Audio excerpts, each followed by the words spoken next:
Assalamu alaikum wa rahmatullahi wa barakatuhu. أعوذ بالله من الشيطان الرجيم بسم الله الرحمن الرحيم والصلاة والسلام على رسوله الكريم رب اشرح لي صدري ويسر لي أمري واحلل عقدة من لساني يفقه قولي اللهم اهد قلبي وسدد لساني واسلل سخيمة قلبي آمين يا رب العالمين. Inshallah, we will continue with our study of Kitab al-Adab from Sahih Bukhari. And inshallah, today we will begin from Bab number 116 in the book of manners or the book of etiquette. And this Bab is Bab al-Ma'aridu manduhatun anil kadhib. This is about al-Ma'arid. Al-Ma'arid is allusion. And allusion is something which is recommended instead of lying. Meaning, in order to avoid lying, a person can use ma'arid. Ma'arid is basically, ta'rid is to, literally it means to make something wide and broad. And ta'rid is to speak in an ambiguous way, or to speak in indirect way. So the opposite of this is tasrih. Tasrih is to be very direct and to be very clear, to be very to the point. And ta'rid is to speak in general terms. And why would a person do that? A person would do that in order to avoid lying. Because sometimes it happens that, somebody asks you about a matter which is personal. You don't want to share all the details. Or you are afraid that if you were to tell them the entire story, then you might get in trouble. So instead of lying, then what are you supposed to do? You can speak in ambiguous terms. And the reason why it is necessary to make this clear over here is because even though the statement is not 100% accurate, at the same time, it is not false either. Because you are saying one thing and the person who is listening to you is understanding something different. So you are technically speaking the truth, just not what the other person is looking to hear. So this is why ta'rid is something that is permissible, because it is figurative speech.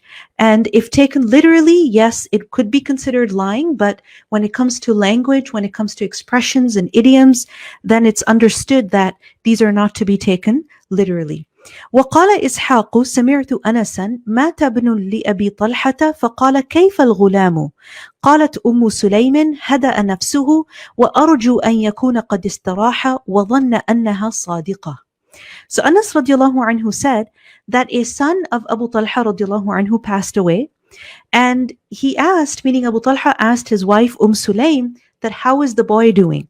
And Sulaym answered that his breathing has become calm. It has become still, and I hope that he is at rest. So he thought she really meant that the child's breathing had become calm. It seems like he had some breathing issue. So Abu Talha understood from Sulaym's statement that the boy had recovered from his illness and he was now feeling better. Whereas in fact, what had happened is that the boy had died. And technically what Sulaym said was correct, that the boy's breathing had become calm, and completely calm and still, meaning he was no longer breathing. And she said, I hope that he is at rest now, meaning he is no longer in the pain that he was in before. And the reason why Sulaym said this over here, as we learned from other narrations, is because Abu Talha radiallahu anhu had just returned from a journey. Subhanallah, he had just returned from a journey, and it was not the right time to give him this really sad news of the death of his son. So Sulaym waited until the next morning when he had rested well, when he had eaten, and then she informed him about the death of their son. And this shows us the patience of Sulaym. What amazing sabr she had, and how she wasn't just thinking about herself, she was thinking about the entire family. Subhanallah. So here we see that Sulaym used ta'rid. And it is important that, we are honest in our speech, but at the same time, honesty does not mean that we become blunt and insensitive. Honesty means that what we are saying is accurate, not that we are insensitive towards the feelings and emotions of other people. So for example, if someone were to ask you, how do I look? or how is this essay that I've written, right? And you don't really like what they've written. You can see many errors in it. So one way of putting it would be that, oh, this is horrible. Did you actually write this? Is this actually final? Man, there's so much work to do over here. So one way would be to really put them down, to really make the other person feel bad by your so-called honesty and bluntness. But the other way would be that you use allusion in the sense that you use indirect speech. You don't say this is horrible, but you ask them, you say something like it's nice, but it needs, if you were to fix this, that would be better. So, yes, we should give feedback. Yes, we should be honest, but we should not become insensitive. So let's look at the hadith over here. حدثنا آدم حدثنا شعبة عن ثابت البناني عن أنس بن مالك قال كان النبي صلى الله عليه وسلم في مسير له فحدى الحادي فقال النبي صلى الله عليه وسلم أرفق يا أنجش ويحك بالقوارير. We have done this hadith earlier. Anas radiallahu anhu reported that while the Prophet sallallahu alaihi wasallam was on a journey, the driver of the camels was chanting. He was singing a certain form of poetry to make the camels walk fast. And the Prophet ﷺ said, gently, Anjasha, mercy on you, take care with the glass vessels. So here we see that the Prophet ﷺ compared the women with glass vessels. Now, a person who looks at things as black and white would say, oh, this is false. This is not true, because this was women, not glass vessels. And unfortunately, there are people who think like this, who view the world as completely black and white. And that is not the case. Allah subhanahu wa ta'ala has created so many different colors in the world. And just like that, when it comes to language, you have to look at what people really intend. Yani, if for example, if there's a video of a person on the internet and it is called a magic trick, whereas in fact it is not actual real magic. It's just a silly trick. So understand what they mean by the word magic. They don't mean sihr, as in the sihr which is haram. This is just a trick. So it's important that we understand language, with the intent that it is spoken.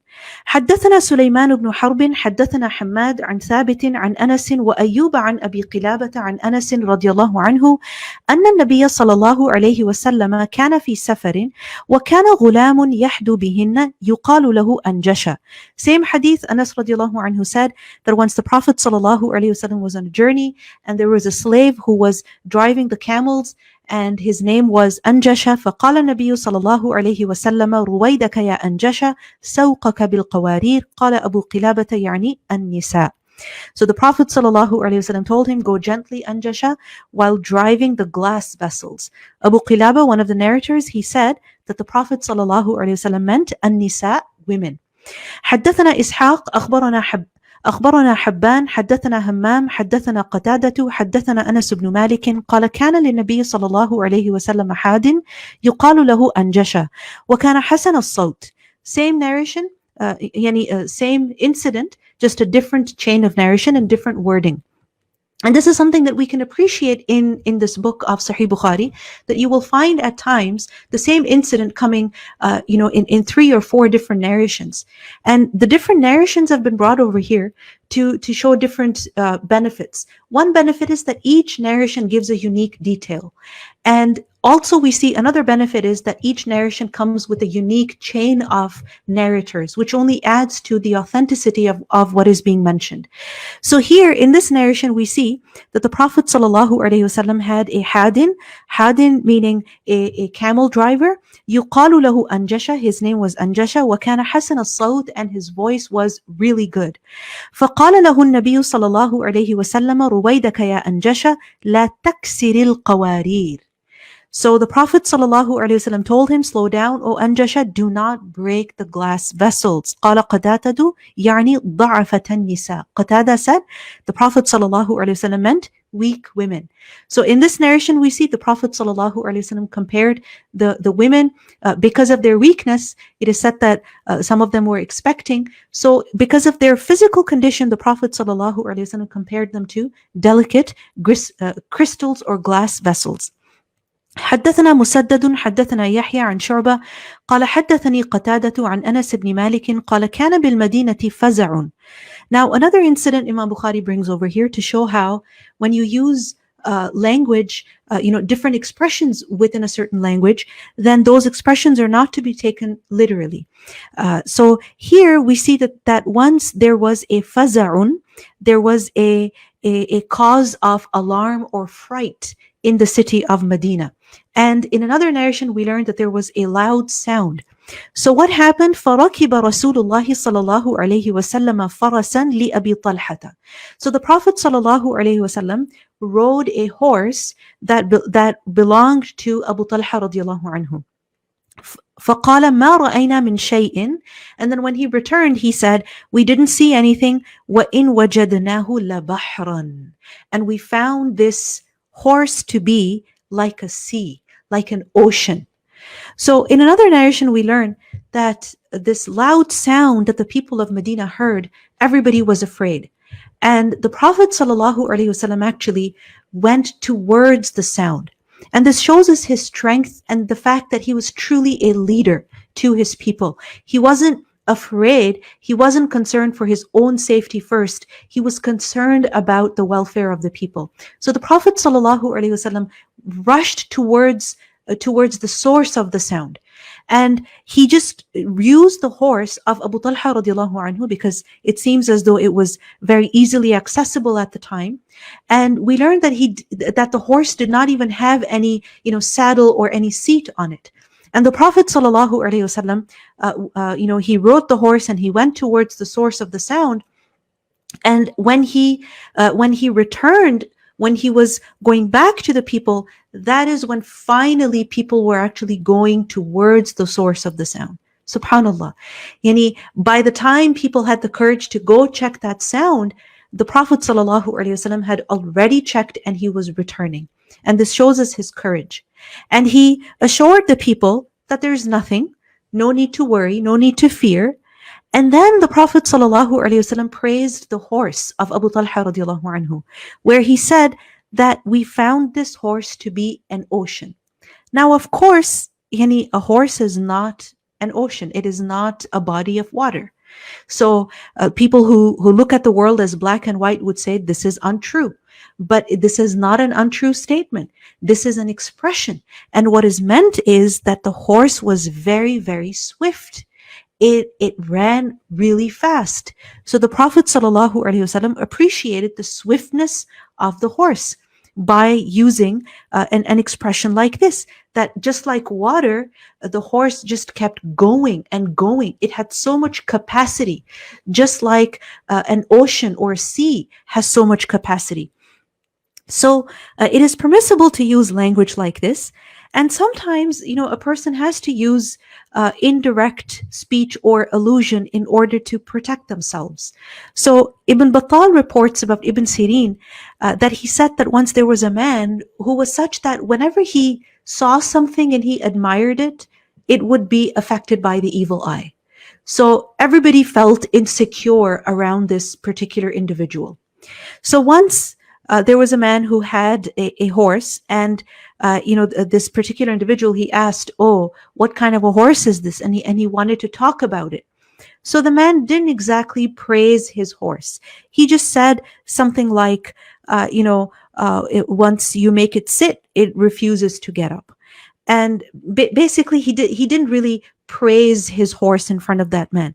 He described his horse in very average, basic terms. Why? Out of fear that the man's admiration would affect his horse by the evil eye. So he wanted to protect his property. So this shows us that sometimes it is permissible to use language like this in order to protect yourself.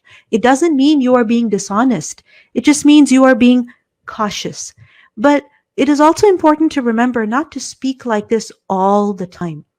That people are always trying to figure out what it is that you are saying. That your language should not be, a riddle or a puzzle. That people are always trying to guess what you're trying to say. So speak in clear terms, as Allah subhanahu wa ta'ala says, قُولُوا قَوْلًا سَدِيدًا. But speaking in clear terms doesn't mean that you have to give every single piece of information to people. You have a right to privacy. You have the right to keep, your matters to yourself. Especially where you feel worried about the safety of, your life, your deen, your property, your children, etc. So you don't have to go on telling, people about everything that they're asking.